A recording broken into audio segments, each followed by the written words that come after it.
পরিস্থিতি এসে দাঁড়াইছি। আজকে আমাদের এক করে মা বোনরা দর্শনের শিকার হচ্ছে। সত্যি বলতে আসলে অনেক কষ্ট নিয়ে এই জায়গায় এসেছি, জানি না এর প্রতিফলন কোথায় যায়।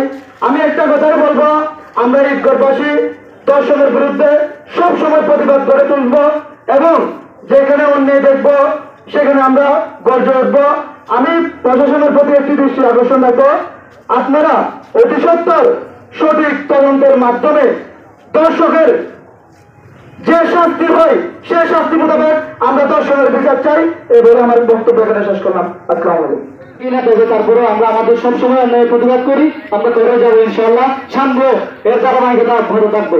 এখন আমাদের প্রোগ্রাম একদম প্রায় শেষ পর্যায়ে, আমাদের সমাপনী বক্তব্য নিয়ে আসবেন আমাদের ইজ্জত বাজার সমিতির সম্মানিত সেক্রেটারি জনাব ডাক্তার মুহসিন।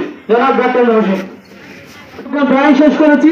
এখন আমরা কিছুক্ষণ সবাই কিছু প্রতিবাদমূলক স্লোগান দেবো।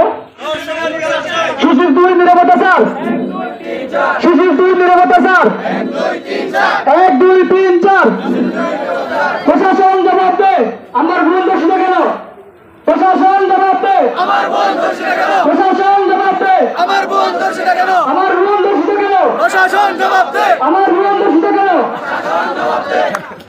বিচার চাই, বিচার চাই, দর্শকের বিচার চাই, বিচার চাই, বিচার চাই, দর্শকের বিচার চাই, দর্শকের বিচার চাই, বিচার চাই, বিচার চাই। আমার সোনার বাংলায় দর্শকের ঠাঁই নাই, আমার সোনার বাংলায় দর্শকের ঠাঁই নাই, আমার সোনার বাংলায় দর্শকের ঠাঁই নাই, দর্শকের ঠাঁই নাই, আমার সোনার বাংলায় দর্শকের ঠাঁই নাই, আমার সোনার বাংলায়। ধন্যবাদ সবাইকে, ধন্যবাদ যারা উপস্থিত হয়েছেন এবং যারা আমাদের সাথে ঢাকা নির্বাচনের বিভিন্ন সমাজসেবী সংগঠন।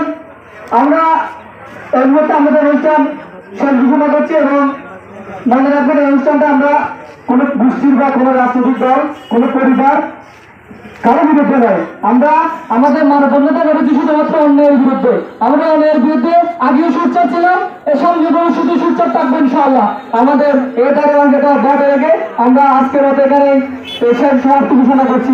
ধন্যবাদ সবাইকে। সালাম।